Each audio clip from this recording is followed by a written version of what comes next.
Ideas para alcanzar un país con libertad económica, democracia política y seguridad jurídica. Aquí se habla libertad con Víctor Maldonado. Solo por rcr.tv, la radio que se ve.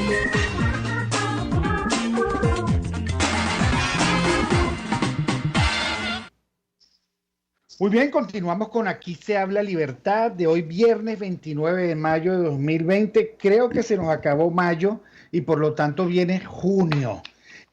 Lo único que no puede eliminar esta circunstancia sobrevenida es el paso de un día tras otro en el orden del calendario, tal y como estuvo planteado siempre. Querido Hugo Bravo, el profesor Daniel Lajud, ¿cómo están? Bienvenidos hoy al programa. Buenos días. Buenos días, Víctor, ¿cómo estás? Les tengo una pregunta marcadora a ustedes que se dedican a la economía y a los negocios, y que son tan prósperos. ¿Qué vamos a hacer? ¿Cómo vamos a hacer con una economía absolutamente subsidiada, ridículamente apalancada, donde se regalaba la gasolina, hay tarifas de servicios públicos absolutamente irrelevantes, con una economía a la que tocó la realidad arruinada y por lo tanto hay que replantearla en otros términos? Profesor Lajud. Úpale, ese sí que es una buena pregunta. Bueno, no, la economía no debe ser controlada ni subsidiada ni nada por el estilo, ¿ok? Y es más, el viernes que viene, 5 de junio, ¿no? Y vamos a celebrar cumpleaños de Adam Smith, ¿ok? Quien se oponía a esto de los controles, y al mismo tiempo el cumpleaños también de John Maynard Keynes, que era favorito, ¿cómo se llama?, que favorecía los controles. O sea que vamos a tener cumpleaños doble el viernes que viene. Pero bueno, resulta que en una economía como esta los negocios no subsisten porque el gobierno se mete en todo. Pues cuando el gobierno se mete en todo, pasa como pasa en los países en los cuales los gobiernos son totalitarios, que la actividad económica cae de manera bien impresionante, y por más que se aplique el proteccionismo, las empresas nacionales les va muy mal, ¿okay? Y lo que abunda es el mercado negro, el contrabando y todas las expresiones de lo que nosotros conocemos en Venezuela, pues. O sea, hasta mercados negros de todo, incluso mercados negros de la gasolina, que debería ser un producto natural en Venezuela, debido a que nosotros somos un país petrolero y que teníamos las mejores refinerías en su momento, por lo cual somos la prueba evidente de que no hace falta un gobierno controlador, no hace falta proteccionismo, no hace falta ningún tipo de intervención del gobierno, más allá de proteger la propiedad privada, más allá de evitar que nos dañen nuestra vida, y más allá de producir un ambiente en el cual reine la justicia y reine la actividad económica. Esa es mi profesor Lajud, mi visión. El Hugo Bravo está haciendo estudios doctorales, postdoctorales sobre el tema de la economía venezolana. Ahora, sí. el Hugo, te quedan 2 minuticos para que nos des la receta de cómo pasamos de una economía totalmente subsidiada a una economía más o menos, ¿cómo hacemos este trance? Esta es una operación complicada. Yo estoy absolutamente de acuerdo con el profesor Lajud. Esto es inviable, ok, pero estamos parados aquí y ahora con una lógica de ingresos y de apalancamientos que nos arruinó. ¿Y ahora qué hacemos? Bueno, tenemos que enfocarnos en la creación de riqueza, en que cada persona individualmente tenga la capacidad de que mediante su trabajo subsistir, y procurar los medios que le permitan, contribuyendo a la sociedad, adquirir algún tipo de beneficio económico. O sea, lo que tenemos que lograr es la libertad económica. Nosotros hablamos mucho de libertad política, pero hablamos poco de la libertad económica. Cuando uno piensa en un subsidio, ¿qué es un subsidio? Si uno busca el diccionario para el lego, para el que no sabe de temas económicos, que nos hacen creer mucho que nada más los economistas o los super sabios saben de economía. El ser humano, el venezolano, hoy sabe más de economía que cualquier economista porque la está viviendo en carne y hueso, ¿no? Es una prestación pública asistencial de carácter económico y de duración determinada. O sea, es algo que es por un momento específico, por una situación en particular. Entonces, algo que es estructural en el sistema económico impuesto por el gobierno claramente no cumple con lo que se supone que es un subsidio. La siguiente pregunta es, ¿por qué se da el subsidio, esta asistencia? ¿Qué situación está creando esto? ¿Alguna calamidad? ¿Algún evento natural? ¿Alguna situación? Yo, por la razón que fuere, nací en un medio socioeconómico que no permitió que mi familia me diera la oportunidad de surgir y por eso el Estado tiene que intervenir. Ahora, esto ocurre en un marco donde el cual el Estado simplemente asiste y no crea las condiciones para que se creen empresas, para que la gente tenga la capacidad de emprender y generar su ingreso particular. Así sea dando clases, así sea haciendo obras de teatro. O sea, la gente tiene que tener la capacidad de crear valor y ese valor sirva pensando en la división del trabajo. O sea, el que hace el pan no es el mismo que el que da las clases, no es el mismo que el que maneja el autobús, no es el mismo que trabaja en la fábrica. Dividimos el trabajo, cada quien agrega valor donde tenga mayor capacidad de productividad, se contrata servicio, se genera esa cooperación social y todos deberían tener la capacidad de poder, forjar su destino hacia adelante. Ahora, ¿qué crea esas características? Yo pararía ahí para, después del corte, poder tocar eso, porque la pregunta que me hiciste fue extremadamente amplia, pero creo que esa es la pregunta. Ya, ¿Qué crea ahora las condiciones de creación de riqueza? Exacto, y como eso forma parte de un tránsito desde esta realidad a la otra, vamos a jugar, después de que Argenis Barreto nos lea las noticias buenas, regulares y malas, pero con una voz perfecta, vamos a jugar a esto. Llegó María Corina a la presidencia y tiene el buen tino de nombrar al profesor Laúd ministro plenipotenciario de todo el área económica y a Hugo Bravo ministro de producción. Yo quiero que ustedes me digan cuáles son las primeras medidas que hay que tomar, porque, insisto, no se nos puede morir el paciente en el quirófano, y el paciente son 25 millones de venezolanos y una economía en condición de terapia intensiva. Pero bueno, les doy los minuticos que Argenis Barreto invierte en leernos las noticias para que ustedes organicen ese gabinete y permitan que María Corina tenga éxito y, digamos, dure sus 5 años completos. Vamos al corte y ya regresamos. Aquí se debaten temas de interés nacional e internacional. Aquí se habla libertad con Víctor Maldonado. Solo por RCR.tv, la radio que se ve. Puedes seguirnos en nuestras redes sociales.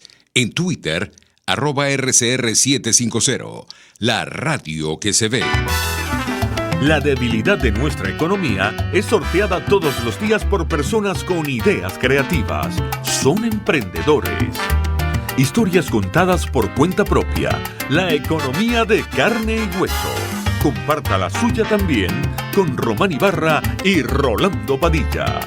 Por cuenta propia. La economía de carne y hueso.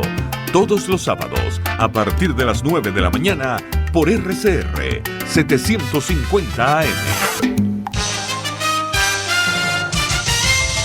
Informe RCR presenta titulares.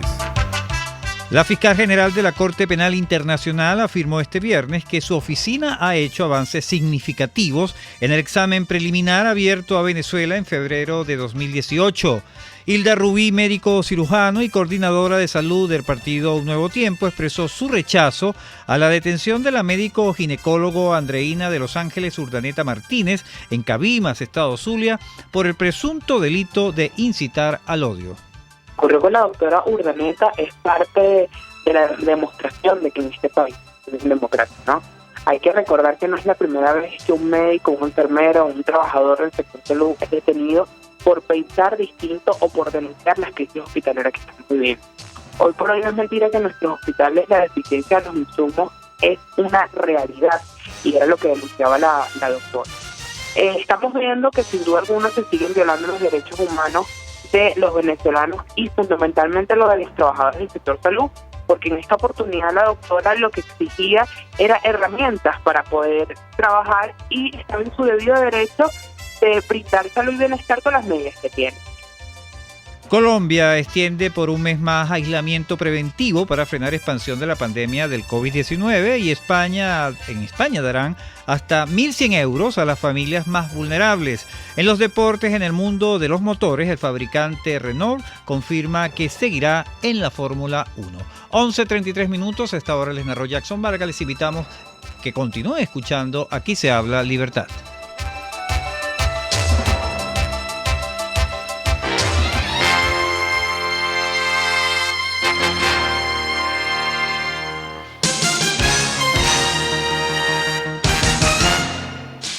En RCR somos vanguardia. Toda la programación de tu RCR también la puedes seguir a través de la internet. Audio y video en tiempo real. Noticias y mucho más. No te pierdas ni un segundo de nuestra programación. No hay excusa ni cadena que valga para que dejes de escucharnos. Ingresa a rcr.tv, la radio que se ve. RCR 750 AM, porque lo bueno une.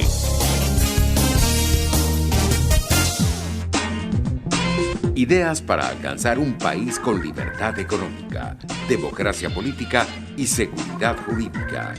Aquí se habla libertad con Víctor Maldonado, solo por rcr.tv, la radio que se ve.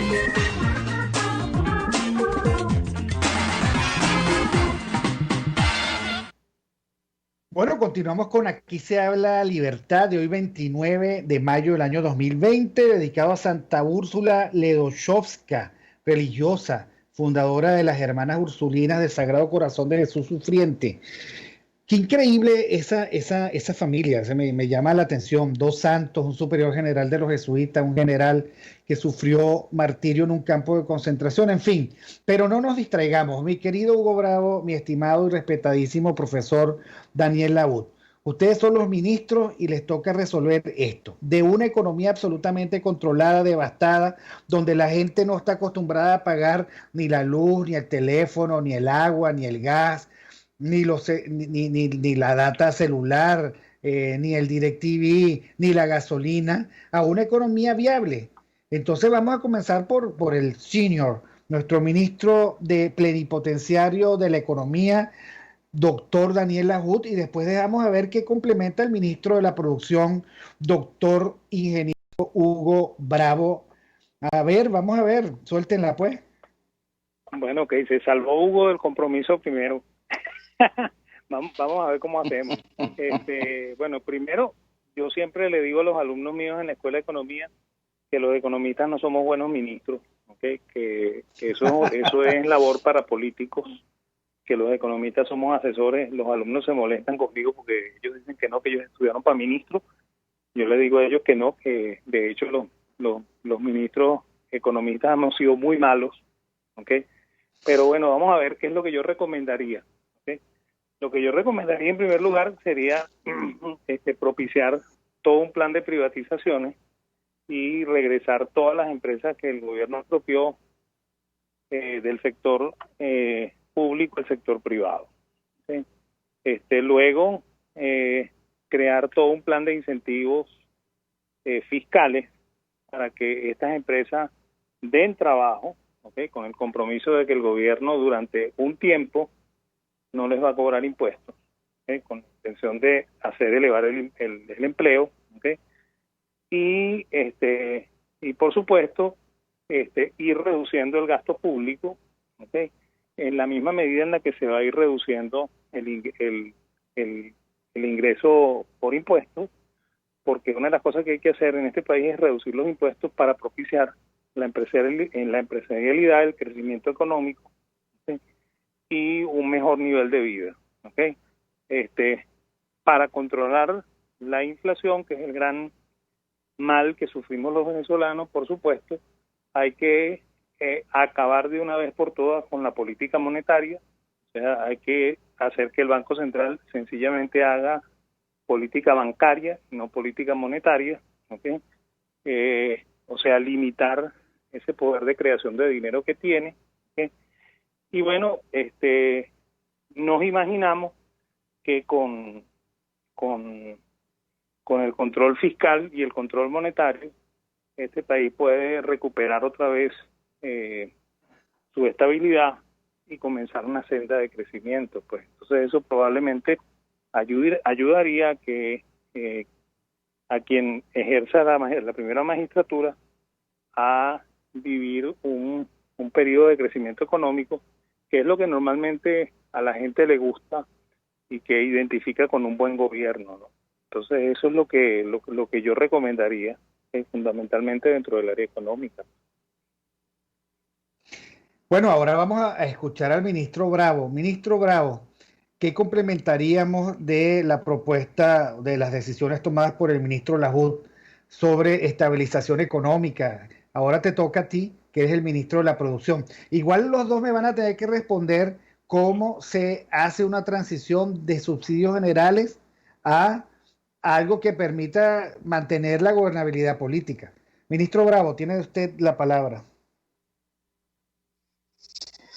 No, yo construyendo sobre lo que acaba de decir el profesor Lahoud, yo creo que hay un cambio de mentalidad general que tenemos que tener, ¿no? O sea, lo primero y creo que hemos demostrado que simplemente fracasó el modelo actual. O sea, la función del gobierno no es planificar la economía. La función del gobierno es obedecer las leyes y las instituciones. Se cree que el gobierno debe distribuir la riqueza y ya vimos en lo que hemos llegado, ¿no? Realmente lo que tenemos que hacer es la transición mental hacia un modelo de no dependencia, donde lo importante es la responsabilidad individual, ¿ok? Tenemos que tener claro que el éxito de los países prósperos radica en la instauración de la democracia y la economía de mercado. O sea, no puede ir una cosa separada de la otra. Son dos patas fundamentales para que esto pueda avanzar. Tanto las libertades políticas y las libertades económicas, que están sustentadas en la propiedad privada y el imperio de la ley. A partir de esto es que surgen las sociedades. Dicho eso, lo primero que hay que hacer también es tenemos que lograr una sana relación entre el ciudadano y el Estado. O sea, tenemos que garantizar que el ciudadano de a pie al final del día tenga capacidad de emprender. O sea, y para que eso ocurra, tenemos que garantizar seguridad jurídica, tenemos que garantizar el Estado de Derecho, tenemos que garantizar respeto a la vida, tenemos que garantizar el respeto a la propiedad privada y respetar la libertad de los individuos, ¿no? Claramente todo esto ha sido vulnerado. Lo otro que tenemos que hacer es facilitar las condiciones para la creación de empresas, para generar empleos sustentables. Hoy por hoy sabemos que las personas que mejor le van de alguna manera u otra dentro de lo que cabe, aunque eso ya se ha agotado muchísimo, son las personas que de alguna manera u otra trabajan en empresas o han trabajado en empresas. El problema que existe actualmente es que esas empresas tienen que cargar, vale la redundancia, con un peso o carga brutal, ¿no? En términos de impuestos, en términos de controles de precios, controles de cambio, control laboral. Entonces realmente tiene una persona que está famélica tratando de levantar un cambio de piedras. Eso es sumamente difícil, las estás liquidando, ¿ok? Eso diría yo. Tienes que garantizar adicionalmente a eso que hay una moneda fuerte y estable. Hoy se ha impuesto el dólar. Hoy se ha impuesto el dólar porque la gente entiende que es la única manera de resguardar el valor de su trabajo, que ya está bastante golpeado. Esas tres cosas que acabo de mencionar, el Estado de Derecho, la seguridad jurídica, el respeto a la vida, la propiedad privada y la libertad, la moneda fuerte y estable y las condiciones para creación de la empresa, son los tres aspectos que van a liberar las fuerzas creadoras, la innovación y el emprendimiento de los ciudadanos. Es lo que va a posibilitar la creación de la riqueza. Que el otro aspecto importante aquí es, tenemos que cambiar la mentalidad. O sea, el empresario no es cualquiera. El empresario es un creador de riqueza. El empresario es una persona que con su conocimiento, con su know-how, no el know-how, o sea, a quien conozco, es capaz de agregarle valor a otros en términos materiales, pero también culturales. O sea, la función empresarial la ejercen todos los seres humanos a la hora de decidir que quieren salir de una situación A y se quieren mover a una situación B. Cualquier persona es empresario en potencia. No todo es a través de una empresa comercial. Claramente, para tener independencia económica es importante el rol de las empresas comerciales, que es como normalmente las conocemos, ¿no? Voy a parar ahí para no extenderme mucho más. Bueno, profesor Laud, ministro plenipotenciario de Economía, usted que sabe tanto de historia, ¿cómo fue que lo hizo Thatcher? ¿Cómo fue que lo hizo Erhard? ¿No? También tenían economías devastadas, economías derrotadas por el populismo de izquierda, otros. ¿Cómo se resuelve temas como salario mínimo, las exigencias insólitas de los sindicatos, los proteccionismos de los empresarios? Ella parece que tiró un libro encima de su gabinete, que creo que fue el libro de Hayek o de Mises, no recuerdo, usted me dirá, y dijo, esto es lo que hay que hacer. ¿Cómo fue eso? Bueno, ¿cómo se llama? La anécdota de la señora Thatcher es que ella levantó camino de servidumbre, ¿okay? de Hayek, y ella dijo que ese era su guía, ¿no? O sea, que ella iba a tratar de evitar que eso ocurriera, ¿no? Y efectivamente, bueno, parece que Hayek fue uno de los asesores de la señora Thatcher, ¿sí?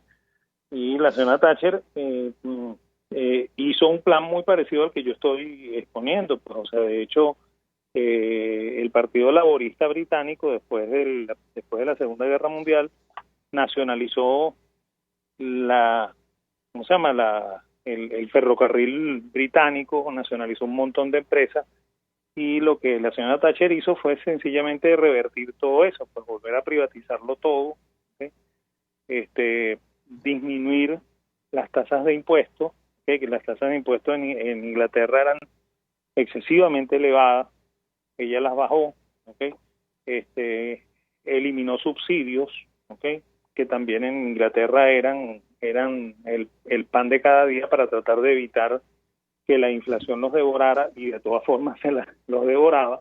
Entonces ella eliminó los subsidios, hizo más sensata la política monetaria, evitó que el Banco de Inglaterra siguiera emitiendo dinero sin respaldo, y eso volvió a poner a Inglaterra en el camino del crecimiento. Pues, Inglaterra ya era un país viejo, cansado, y sin embargo recuperó crecimiento gracias a las políticas que aplicó la señora Thatcher. Y son más o menos las mismas que hemos descrito Hugo y que he descrito yo, ¿okay? Son políticas de privatización, políticas de hacer más fácil la vida del empresario, no de apoyo irrestricto con créditos y con subsidios a los empresarios, sino sencillamente facilitarles la vida para que ellos sean los que tomen las riendas de sus negocios y los echen hacia adelante. Y bueno, y apoyar toda la recuperación económica, creando todo el marco institucional para que eso funcione de la manera adecuada, que es la función de un gobierno, ¿no? La función del gobierno no es meterse en la economía y obligar a subir los salarios a las empresas, ni tampoco meterse a ser empresario, ¿okay? Sino sencillamente apoyar el desarrollo de un marco institucional que permita el crecimiento. Ahora, ministro Bravo, usted que va a tener que lidiar con las empresas, ¿cómo hacemos con ese desabrupto llamado salario mínimo que es tan incómodo, pero a su vez tan irrealista? Nadie se rige por allí. ¿Qué hacemos con todos esas nostalgias socialistas del Robin Hood, esas señales indebidas del populismo estatal? Y luego, ¿a qué se tiene que dedicar un gobierno limitado? Bueno, a ver, o sea, al final del día tenemos que tener claro, porque se especula mucho de que, bueno, fíjense, el mercado es injusto, están cobrando tanto por el agua, están cobrando tanto por la gasolina. La verdad es que tenemos que pensar que realmente existe un libre mercado cuando el soberano es el consumidor, y el consumidor es el que marca la pauta, los servicios que va a recibir. Y en ese sentido, lo ideal es que haya la mayor cantidad de empresas para que se genere la mayor cantidad de oferta para este consumidor, y que como consecuencia de eso inclusive los precios sean los más económicos posibles, que eso va a beneficiar al consumidor, por un lado, ¿no? Por otro lado, en términos de la empresa, o sea, ¿qué quiere el empresario? El empresario quiere tener capacidad de planificar hacia adelante, porque este equilibrio de oferta y demanda muchas veces se olvida, primero no es perfecto, o sea, es un proceso, el mercado es un proceso de ajuste, de lecturas de información, de un precio que está fluctuando libremente en función a las preferencias del consumidor. Viene la competencia, lanza un producto que es mejor que el mío, el consumidor va y lo consume. Eso puede imponer dos cosas. Uno, yo bajo mi precio para que la ecuación de valor de mi propuesta como empresario sea igual o sea mejor que este empresario que trajo un producto nuevo que está siendo mejor que el mío y está llevándose la preferencia, o salgo con un producto innovador. Entonces, empujas al sistema a entregar mayor calidad de vida. Ahora, ¿qué ayuda a que haya mejores salarios? Crea la mayor cantidad de empresas posibles para que el recurso humano sea un recurso más valorado y que la gente se pelee por los mejores y que la gente y que las personas que son contratadas, si no es que son empresarios ellos mismos, pues reciban mejores salarios. Cuando tú colocas un salario mínimo, estás imponiendo un piso a todo el mundo y estás limitando a la empresa a contratar a personas que pudiese contratar. Estás obligando a trabajos que no necesariamente son trabajos de tiempo completo a que sean contratados por tiempo full time. Estás obligando a la empresa o le estás colocando parámetros y pesos. Lo ideal sería que la persona no se vea impuesta a recibir un salario irrito o que sea, digamos, injusto desde el punto de vista que no le alcance para vivir, pero eso es una consecuencia de que no existan suficientes empresas para que haya suficiente oferta de trabajo y que cada trabajo tenga su remuneración. Veamos Estados Unidos. ¿Por qué en Estados Unidos una persona que trabaja colaborando en el hogar es tan costoso y no todo el mundo lo puede pagar? Porque hay suficientes empresas para contratar la mayor cantidad de personas posibles para pagar un salario alto. Y con todo y eso, hay personas que todavía se dedican a las labores del hogar como una empresa, por cierto, y tienen ingresos altos. Y pongo ese ejemplo porque hoy por hoy, si nosotros vemos los salarios de las personas que todavía pueden ir a trabajar en el hogar y ayudar, son salarios de subsistencia. Yo creo que básicamente las personas están yendo a comer y a subsistir, cuando ese mismo trabajo en otras geografías es un trabajo que se puede inclusive considerar como una empresa como tal y es muchísimo mayor el ingreso. No sé si con eso aclaro un poco la pregunta, Víctor. Profesor Ministro Plenipotenciario de Economía, profesor Labut, usted que ha reflexionado tanto sobre Venezuela, en esas noches de insomnio profesional, ¿cuál es el aspecto más difícil que hay que resolver en el caso de una transición hacia una Venezuela republicana y moderna? ¿Qué lo angustia más? ¿Qué le parece más complicado? ¿Ya que ahora es ministro de Economía? Bueno, mira, a mí lo que más me angustia de verdad es la situación económica de los venezolanos, ¿no? O sea, el cómo los venezolanos subsisten en una sociedad como la nuestra, ¿no? Y eso está muy vinculado a lo que tú comentaste del salario mínimo, ¿sí? y de la política salarial y la política laboral de Venezuela, ¿no? Por supuesto, la política que se ha impuesto en los últimos, podríamos decir en los últimos 90 años, ¿okay? Porque eso viene desde la época de López Contreras para acá, ¿okay? Es creer que el gobierno debe ser como la válvula de contención que establezca el salario mínimo que tiene que cobrar un empleado, ¿no?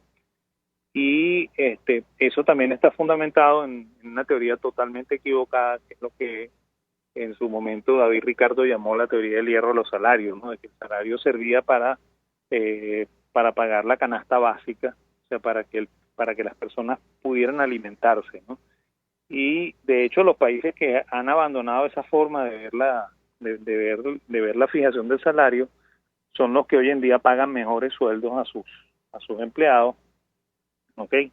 Porque sencillamente han abandonado la idea de que el gobierno tiene que ser el fijador de un salario mínimo de subsistencia, ¿ok? Es más, de hecho, el salario tiene que ser el producto de la productividad de los empleados y no un número que supuestamente cubra la canasta de subsistencia de ese individuo, pues. porque si nosotros lo pensamos como lo segundo, ¿okay? Entonces olvidamos que la verdadera función del trabajador es producir productos de una manera rentable para que el país crezca y para que el país progrese. Entonces, lo que hay que meter en la cabeza del venezolano es que su salario no es para cubrir la canasta básica, que su salario es la contraprestación de su participación en el proceso productivo, y que, por supuesto, mientras mejor lo haga, mejor debe ser su salario. Esa es la razón por la cual lo que dice Hugo es perfectamente cierto. O sea, las personas no deben tener el mismo salario. Una persona que sea más productiva que otra debe ganar más que la otra. ¿Okay? O sea que ese principio por el cual se estableció en la ley del trabajo de que trabajo igual, salario igual, eso es un absurdo de marca mayor, porque ningún ser humano es igual a otro y ningún ser humano puede producir igual que otro. Pues siempre va a haber personas más productivas que por supuesto van a ganar más. ¿Okay? Y bueno, y en general, ¿okay? Ese clima de libertades, ¿okay? Generalmente atrae mejores niveles de sueldo, y eso lo vemos incluso en sistemas en los cuales no hay libertad, ¿no? Fíjate tú, por ejemplo, nosotros aquí en Venezuela no tenemos esa libertad de fijación del salario. Sin embargo, los pocos empresarios que logran darle trabajo a sus trabajadores remuneran a los trabajadores en función de su productividad, y esa es la razón por la cual muchas personas que trabajan en Venezuela reciben mucho más que el salario mínimo, ¿okay? Porque sus empresarios tienen conciencia, ¿okay? No son lo que nosotros nos imaginamos siempre cuando hablamos de un empresario. Uno siempre ve las caricaturas esas monstruosas que hacen en los países socialistas con respecto a los empresarios.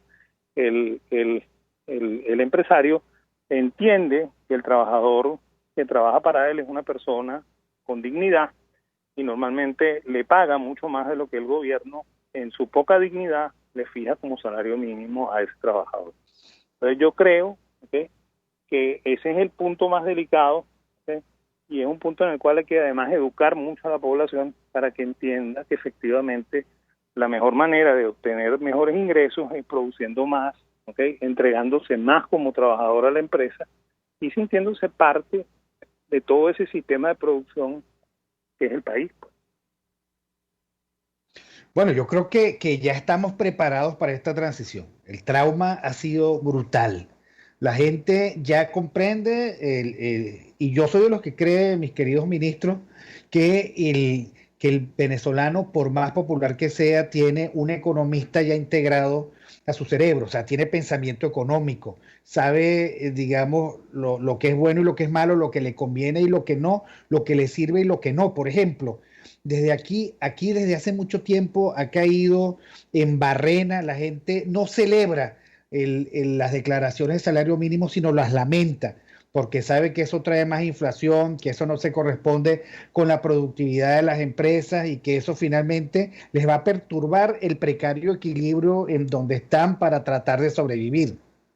La gente sabe que buen servicio es igual al pago de una tarifa, sabe eso, pero por supuesto se lucra de ese incentivo perfecto de tener unas tarifas congeladas a ver quién se arruina primero, si el ciudadano que las consume o la empresa que está obligada a prestarlo así, pero sabe.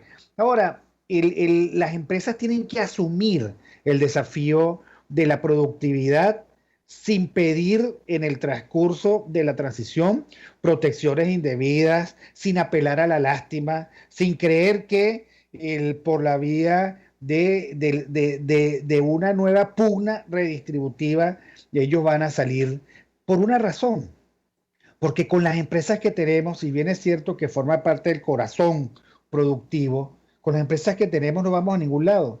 Necesitamos multiplicarlas por 10, por 20. O sea, es más importante el mensaje para fortalecer, para reestimular, para revivir el ánimo emprendedor, que lo que podamos hacer con las empresas que tenemos. Y eso supone reglas claras, coherentes, estables, un mensaje asociado a la competencia, un repliegue de la capacidad arbitraria del Estado, que yo insisto, va a ser mucho más eficiente en la misma medida en que concentre todos sus esfuerzos, todas sus capacidades y todos sus recursos a la infraestructura, a garantizar condiciones apropiadas de educación básica, a resolvernos el grave problema de la seguridad. O sea, un gobierno que sea condiciones de marco, nada más, y que él permita todo el mercado que sea posible. Y en una sociedad próspera, estoy seguro que habrá, por las buenas y voluntariamente, toda la solidaridad que sea necesaria, no por la vía de la imposición, no por la vía de la propaganda, de la responsabilidad social, no, sino por la vía de la concientización de que nosotros somos una comunidad y que como tales tenemos que velar por nuestra prosperidad, aún en los grupos más vulnerables. Bueno, mis queridos ministros, muchísimas gracias por dígamelo. Me permite una reflexión de 30 segundos, porque quisiera cerrar con un concepto de empresa que me parece importante, si me permite. Dale. No, mira, yo creo que un cambio fundamental es, no cualquier cosa es una empresa, a pesar de que el ser humano tiene capacidad de la función empresarial, de la actividad empresarial. Yo creo que es importante tener presente, y este es el prototipo de empresa que me gustaría dejar sembrado. Las empresas son una de las creaciones más complejas del ser humano, en lo que a vínculos se refiere, considerando que es una comunidad de personas que se unen mediante un contrato para lograr objetivos en común, además de beneficios económicos, aunque los trascienden. Eso es importante. Considerando el tiempo y energía que se invierten, los que hacen vida dentro y fuera de la empresa, sobre todo sus miembros, porque se transforman o crecen mediante la formación empresarial, por el conocimiento de estas competencias gerenciales, por la creación de conocimiento técnico y por la forma del carácter humano, que implica la acción empresarial, lo que implica el emprendimiento. No cualquier cosa es una empresa. Yo creo que el prototipo de esa también es algo que tenemos que repensar y empujar, porque también creo que es forjador y constructor de ciudadanía. Esa es la reflexión. Sí, yo creo que hay que tener un referente, pero mi sueño es que todo aquel que quiera montar una empresa no encuentre en el gobierno ningún obstáculo, que hayan taquillas únicas y sencillas, que registrar una empresa sea fácil, que la gente, por supuesto, asuma las consecuencias de su propio riesgo y que en la misma medida en que tengamos mucha competencia y además muchísimas universidades y muchísima reflexión y muchísimas ideas en juego, las empresas serán aquel espacio en los cuales se puede realizar la vocación de libertad que tienen los seres humanos y su destino asociado a la prosperidad. Y en eso coincido contigo. No cualquier corsario es un capitán de barco. Y las tendremos de todas. Bueno, mis queridos ministros, lamento mucho que se haya terminado el tiempo. Seguiremos gobernando el próximo viernes. Los convoco a reunión de gabinete ejecutivo el próximo viernes a la misma hora. Gracias a Jaime Nestares en la dirección general de la estación, a Willy Zarcaya en la gerencia de producción, Catherine Manzano, nuestra campeona en la producción, José Gregorio González, nuestro otro campeón en los controles, a Denis Barreto, que lee las noticias como a usted le gusta oírlas, con dulzura, y Jackson Vargas y Marilia García allá haciendo lo suyo, trabajando mucho, garantizándonos información y permitiendo a todos nosotros ese vínculo que tanto nos llena lunes, miércoles y viernes. Queridos ministros, terminó la sesión de gabinete, pueden ir en paz. Nos vemos el próximo lunes. Hasta luego. RCR presentó Aquí se habla libertad con Víctor Maldonado, solo por rcr.tv, en Twitter y Periscope, @RCR750, la radio que se ve.